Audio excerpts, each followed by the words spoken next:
Good evening, শুভ সন্ধ্যা। Hello everyone, I am Kartik Tangar. You are watching try to success. আশা করছি সকলে সুস্থ আছো, ভালো আছো। প্রত্যেককে স্বাগত ট্রাই টু সাকসেসে। আমাদের এই চ্যানেলে সোম থেকে শনি প্রতিদিন ঠিক সন্ধ্যা 7টার সময় জিকে প্র্যাকটিস সেট ক্লাস করানো হয়। তোমরা ক্লাসগুলো ফলো করো। যদি ভালো লাগে অবশ্যই লাইক, শেয়ার এবং সাবস্ক্রাইব। আর হ্যাঁ, এই জিকে প্র্যাকটিস সেট ক্লাসগুলো আপকামিং এক্সামগুলোর জন্য কিন্তু খুব খুব ইম্পর্টেন্ট। শুধুমাত্র ফুড এসআই নয়, তার সাথে যে অনুষঙ্গ এক্সামগুলো রয়েছে যেমন jail police, KP constable, lady constable mains, KP, ডব্লিউপি পিলি, ডব্লিউপি কেপি কনস্টেবল, এছাড়া যেমন রয়েছে SSC GD, PSC miscellaneous, PSC ক্লার্কশিপের জন্য কিন্তু খুব খুব ইম্পর্টেন্ট। আর হ্যাঁ, আমাদের এই চ্যানেলের ফ্রি পিডিএফ এবং ফ্রি নোটস পেতে অবশ্যই টেলিগ্রামে গিয়ে সার্চ করো ট্রাই টু সাকসেস এবং যুক্ত হয়ে যাও আমাদের টেলিগ্রাম গ্রুপে, অথবা তোমরা ডেসক্রিপশন লিঙ্ক থেকে সরাসরি আমাদের টেলিগ্রাম গ্রুপে যুক্ত হতে পারো। তাহলে চলো আজকে জিকে প্র্যাকটিস ক্লাসের প্রথম প্রশ্ন দেখি। তার আগে আমরা আগের দিনের হোমওয়ার্কের যে প্রশ্নগুলো ছিল সেগুলো দেখে নিই। আগের দিনের হোমওয়ার্কের প্রথম প্রশ্ন ছিল, কোন পঞ্চবার্ষিকী পরিকল্পনাতে রাউরকেল্লা ও দুর্গাপুরে স্টিল প্ল্যান্ট তৈরি হয়েছিল? অপশন এ প্রথম, অপশন বি দ্বিতীয়, অপশন সি তৃতীয়, অপশন ডি চতুর্থ। কি হবে সঠিক অ্যান্সার? না, সঠিক অ্যান্সার হবে অপশন বি দ্বিতীয় পঞ্চবার্ষিকী পরিকল্পনাতে রাউরকেল্লা ও দুর্গাপুরে স্টিল প্ল্যান্ট তৈরি হয়েছিল। এটা কত সালে দ্বিতীয় পঞ্চবার্ষিকী পরিকল্পনা কত সালে হয়েছিল? না, 1956 থেকে 61 মধ্যে হয়েছিল, যেটা পিসি মহালানবিস মডেল অনুযায়ী এই রাউরকেল্লা এবং দুর্গাপুর স্টিল প্ল্যান্টটা তৈরি হয়েছিল।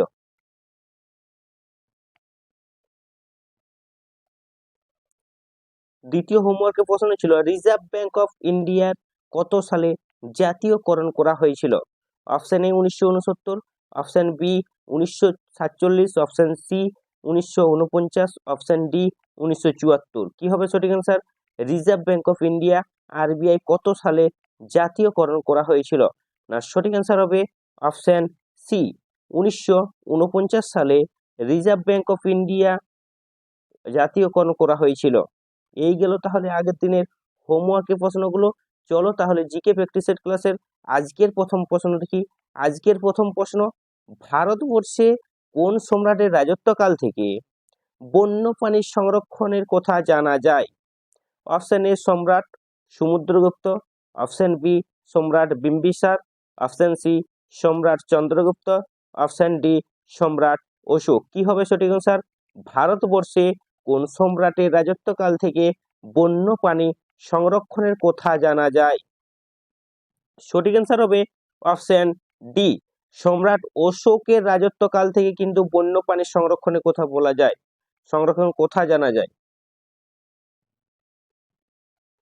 প্রাচীন ভারতের কোন লিপি ডান দিক থেকে বাম দিকে লেখা হতো? Option A Nandinagari, option B Kharosthi, option C Prakrit, option D বাম্বি। কি হবে প্রাচীন ভারতের কোন লিপি ডান দিক থেকে বাম দিকে লেখা হতো? সঠিক অ্যান্সার হবে অপশন বি খরষ্টি লিপি কিন্তু ডান দিক থেকে বাম দিকে লেখা হতো। পৃথিবীর সর্বাধিক তুলা উৎপাদনকারী দেশ কোনটি? Option A Bharat, option B চীন, option C Canada, option D Russia. কি হবে পৃথিবীর সর্বাধিক তুলা উৎপাদনকারী দেশ কোনটি? না, সঠিক অ্যান্সার হবে অপশন বি চীন হচ্ছে বিশ্বের বৃহত্তম তুলা উৎপাদনকারী দেশ। ভারতে রাজ্যপাল হতে গেলে ন্যূনতম বয়স কত থাকা দরকার বা কত হওয়া দরকার? অপশন এ 30 বছর, অপশন বি 25 বছর, অপশন সি 35 বছর, অপশন ডি 21 বছর। কি হবে ভারতের রাজ্যপাল হতে গেলে ন্যূনতম কত বছর হতে হবে? সঠিক অ্যান্সার হবে অপশন সি 35 বছর কিন্তু ন্যূনতম হতে হবে। আর কি যদি প্রধানমন্ত্রী এবং মুখ্যমন্ত্রী হয় তাহলে কত বছর? না যদি প্রধানমন্ত্রী অথবা মুখ্যমন্ত্রী হয় তাহলে কিন্তু হতে গেলে 25 বছর লাগবে, আর রাষ্ট্রপতি আর রাজ্যপাল হতে গেলে কিন্তু 35 বছর হতে হবে বয়স। 1946 সালে ক্যাবিনেট মিশনের নেতৃত্ব কে দিয়েছিলেন? Option A lord Linlithgow, option B lord Mountbatten, option C sir Patrick Lawrence, option D sir Mountford. কি হবে? 1946 খ্রিস্টাব্দের ক্যাবিনেট মিশনের নেতৃত্ব কে দিয়েছিলেন? সঠিক অ্যান্সার হবে option C sir Patrick Lawrence কিন্তু এই 1946 সালের ক্যাবিনেট মিশনের নেতৃত্ব দিয়েছিলেন।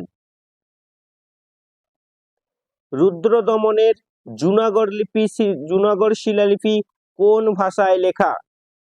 Option A Pali, option B Tamil, option C Prakrit, option D Sanskrit. কি হবে? রুদ্র দমনের জুনাগড় শিলালিপি কোন ভাষায় লেখা? সঠিক অ্যান্সার হবে অপশন ডি সংস্কৃত ভাষায় কিন্তু রুদ্র দমনের জুনাগড় শিলালিপিটি লেখা ছিল। নিচের কোন প্রধানমন্ত্রী লোকসভায় অনাস্থা প্রস্তাবে হেরে যাওয়ার আগে পদত্যাগ করেছিলেন? Option A Indira Gandhi, option B Chandrashekhar, option C Pratap Singh, option D Charan Singh. কি হবে? নিচের কোন প্রধানমন্ত্রী লোকসভায় অনাস্থা প্রস্তাবে হেরে যাওয়ার আগে পদত্যাগ করেছিলেন? সঠিক অ্যান্সার হবে অপশন ডি প্রধানমন্ত্রী Charan Singh. Doctrine of passive resistance ধারণাটি কার? Option A Bal Gangadhar Tilak, option B Aurobindo Ghosh, option C Lala Lajpat Rai, option D Bipin Chandra Pal. কি হবে? ডক্টরাইন অফ প্যাসিভ রেসিস্ট্যান্স ধারণাটি কার? সঠিক অ্যান্সার হবে অপশন বি এই ধারণাটি কার না অরবিন্দ ঘোষের কিন্তু এই ধারণাটি ডক্টরাইন of passive resistance. Gandhiji Sarvodaya বলতে কি বুঝিয়েছিলেন? অপশন এ অহিংসা, অপশন বি অচ্যুত ও দলিতদের উত্থান, অপশন সি নৈতিক মূল্যের উপরে নির্মিত এক ধরনের সমাজের জন্ম, অপশন ডি সত্যাগ্রহ। গান্ধীজি এই সর্বোদয় বলতে কি বুঝিয়েছিলেন? সঠিক অ্যান্সার হবে অপশন সি নৈতিক মূল্যের উপরে নির্মিত এক সমাজের জন্ম। এই সর্বোদয় বলতে তিনি এটাই বুঝিয়েছিলেন। ভারতের বৃহত্তম কয়লা খনিটি হল? Option A Talcher, option B Jharia, option C Neyveli, option D Raniganj. কি হবে? ভারতের বৃহত্তম কয়লা খনিটি কোনটি? সঠিক অ্যান্সার হবে অপশন বি ঝরিয়া। ঝরিয়া হচ্ছে ভারতের বৃহত্তম কয়লা খনি। মৌর্য সিংহাসনে বসার আগে অশোক কোথাকার শাসক ছিলেন? Option A Vaishali, option B Taxila, option C Ujjain, option D Pataliputra. কি হবে? মৌর্য সিংহাসনে বসার আগে অশোক তাহলে কোথাকার শাসক ছিলেন? না সঠিক অ্যান্সার হবে অপশন বি তক্ষশিলার ইনি শাসক ছিলেন।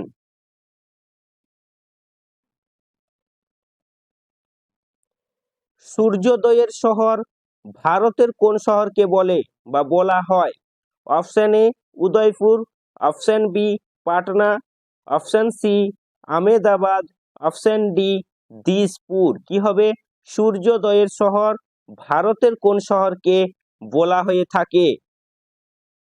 সঠিক অ্যান্সার হবে অপশন এ উদয়পুর। উদয়পুরকে ভারতের সূর্যোদয়ের শহর বলা হয়। দীর্ঘ পর্যায় সারণীতে মৌলগুলিকে সাজানো হয়েছে মৌলগুলির কোন বিন্যাসের মাধ্যমে?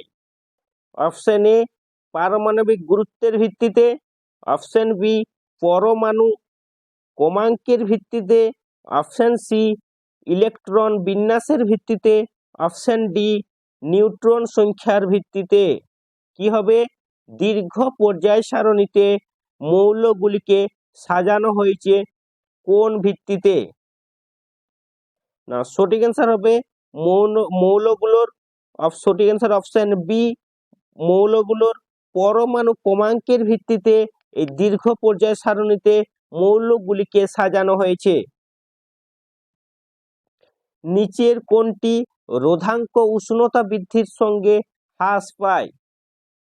অপশন এ পরিবাহী, অপশন বি অর্ধ পরিবাহী, অপশন সি অতি পরিবাহী, অপশন ডি অন্তরক। কি হবে? নিচের কোনটি রোধাঙ্ক উষ্ণতা বৃদ্ধির সঙ্গে হ্রাস পায়? সঠিক অ্যান্সার হবে অপশন বি অর্ধ পরিবাহী। অর্ধ পরিবাহী কিন্তু রোধাঙ্ক উষ্ণতা বৃদ্ধির সঙ্গে হ্রাস পায়।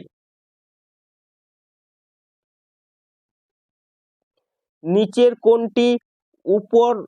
কোনটির উপর ধাতুর পরিবাহিতাঙ্ক নির্ভর করে? অপশন এ উষ্ণতা, অপশন বি দৈর্ঘ্য, অপশন সি উপাদানের প্রকৃতি, অপশন ডি প্রস্থচ্ছেদ। কি হবে?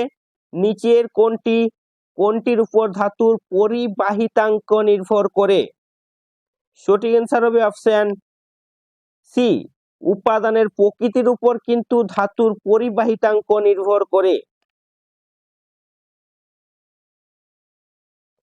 মিডিয়া রিসার্চ ইউজার্স কাউন্সিল ইন্ডিয়ার চেয়ারম্যান অধ্যাপক পদে নির্বাচিত হলেন নিম্নের কে? Option A Shailesh Gupta, option B Shashank Srivastava, option C Saurabh Roy, option D Munir Ahmed. কি হবে? মিডিয়া রিসার্চ ইউজার্স কাউন্সিল ইন্ডিয়ার চেয়ারম্যান অধ্যাপক পদে নির্বাচন হলেন নিম্নের কে? সঠিক অ্যান্সার হবে অপশন এ শৈলেশ গুপ্ত কিন্তু এই মিডিয়া রিসার্চ ইউজার্স কাউন্সিল ইন্ডিয়ার চেয়ারম্যান অধ্যাপক পদে নির্বাচিত হয়েছেন। ফ্রন্টিয়ার গান্ধী বা সীমান্ত গান্ধী কাকে বলা হয়? কাকে বলা হয়? কি হবে? ফ্রন্টিয়ার গান্ধী বা সীমান্ত গান্ধী কাকে বলা হয়? Option A Mohammad Ali Jinnah, option B Mahatma Gandhi, option C Khan Abdul Ghaffar Khan, option D Bal Gangadhar Tilak. কি হবে? ফ্রন্টিয়ার গান্ধী কাকে বলা হয়? সঠিক অ্যান্সার হবে অপশন সি খান আব্দুল গফর খানকে ফ্রন্টিয়ার গান্ধী বা সীমান্ত গান্ধী বলা হয়ে থাকে। খান আব্দুল গফর খান ফ্রন্টিয়ার গান্ধী বা সীমান্ত গান্ধী নামে পরিচিত। তিনি 1987 সালে ভারতরত্ন পুরস্কার পান। কত সালে? না, 1987 সালে তিনি ভারতরত্ন পুরস্কার পান। 1988 সালে তিনি প্রয়াত হন। তার সমাধি কোথায় আছে? না, তার সমাধি আছে কান্দাহারে আছে তার এই সমাধি। বিশ্বের বৃহত্তম স্বাদু জলের হ্রদ কোনটি? অপশন এ ভিক্টোরিয়া হ্রদ, option B lake Erie, option C superior হ্রদ, অপশন ডি অন্টারিও লেক। কি হবে? বিশ্বের বৃহত্তম স্বাদু জলের হ্রদ কোনটি? সঠিক অ্যান্সার হবে অপশন সি সুপিরিয়র হ্রদ হচ্ছে বিশ্বের বৃহত্তম স্বাদু জলের হ্রদ। বিশ্বের বৃহত্তম স্বাদু জলের হ্রদ হলো লেক সুপিরিয়র বা পৃষ্ঠতলের ক্ষেত্রফলের বিচারে। এটা কিন্তু পৃষ্ঠতলের ক্ষেত্রফলের বিচারে এটি কোথায় অবস্থিত? না, এটি আমেরিকা যুক্তরাষ্ট্র ও কানাডার সীমান্তে অবস্থিত এই সুপিরিয়র লেকটা বা সুপিরিয়র হ্রদ। জলের আয়তনের বিচারে বিশ্বের বৃহত্তম স্বাদু জলের হ্রদ হলো রাশিয়ার বৈকাল। কি হবে? জলের আয়তনের বিচারে বিশ্বের বৃহত্তম স্বাদু জলের হ্রদ হলো রাশিয়ার বৈকাল।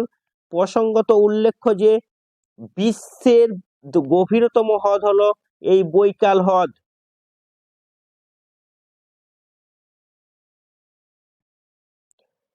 ভারত সরকারের প্রথম পঞ্চবার্ষিকী পরিকল্পনার কোন কিসের উপর ভিত্তি করে তৈরি হয়েছিল? ভারত সরকারের প্রথম পঞ্চবার্ষিকী পরিকল্পনা কিসের উপর ভিত্তি করে তৈরি করা হয়েছিল? Option A Leontief input output model, option B Harrod Domar model, option C Mahalanobis D sector model, option D Mahalanobis 4 sector model. কি হবে? ভারত সরকারের প্রথম পঞ্চবার্ষিকী পরিকল্পনা কোন মডেলের উপর ভিত্তি করে তৈরি করা হয়েছিল? সঠিক অ্যান্সার হবে অপশন বি হ্যারল্ড ডোমার মডেলের উপর। হ্যারল্ড ডোমারের মডেলের উপর ভারত সরকারের প্রথম পঞ্চবার্ষিকী পরিকল্পনা তৈরি করা হয়েছিল। ভারতে দারিদ্র রেখা নির্ধারণের জন্য কোন কমিটির সুপারিশ অনুসরণ করা হয়েছে? Option A Kelkar committee, option B Desai committee, option C Tendulkar committee, option D Lakdawala committee. কি হবে? ভারতের দারিদ্র রেখা নির্ধারণের জন্য কোন কমিটির সুপারিশ অনুসরণ করা হয়েছে? সঠিক অ্যান্সার হবে অপশন সি তেন্ডুলকর কমিটির সুপারিশ অনুসারে ভারতের দারিদ্র রেখা নির্ধারণ করা হয়েছে। তাহলে আজকে জিকেএস প্র্যাকটিসের ক্লাসে এটাই ছিল লাস্ট কোশ্চেন। চলো তাহলে আজকের হোমওয়ার্কের প্রথম প্রশ্ন দেখি। আজকের হোমওয়ার্কের প্রথম প্রশ্ন থাকছে আধুনিক ভারতের মনু বা মডার্ন মনু কাকে বলা হয়? Option A B R Ambedkar, option B Mahatma Gandhi, option C Pandit Jawaharlal Nehru, option D Rajendra Prasad. এটা থাকলো ফার্স্ট হোমওয়ার্কের প্রশ্ন। তোমরা কমেন্টে জানাবে অ্যান্সার কি হবে। আর সেকেন্ড হোমওয়ার্কের প্রশ্ন আমরা দেখি। সেকেন্ড হোমওয়ার্কের প্রশ্ন থাকছে নূর 3 নামে স্যাটেলাইট লঞ্চ করলো কোন দেশ? Option A Israel, option B Russia, option C Turkey, option D Iran. এটা থাকলো সেকেন্ড হোমওয়ার্কের প্রশ্ন। তোমরা জানাবে অ্যান্সার কি হবে, কমেন্ট করবে। তাহলে আজকে তাহলে এই পর্যন্তই। ক্লাসটি যদি ভালো লাগে অবশ্যই লাইক, শেয়ার এবং সাবস্ক্রাইব। আর thanks for watching and believe in yourself. আমাদের চ্যানেলটিকে সাবস্ক্রাইব করে পাশে বেল আইকনে ক্লিক করে অল নোটিফিকেশন অন করে রাখো, যাতে সবার আগে সবার প্রথমে ক্লাসের নোটিফিকেশন তোমার কাছে পৌঁছায়।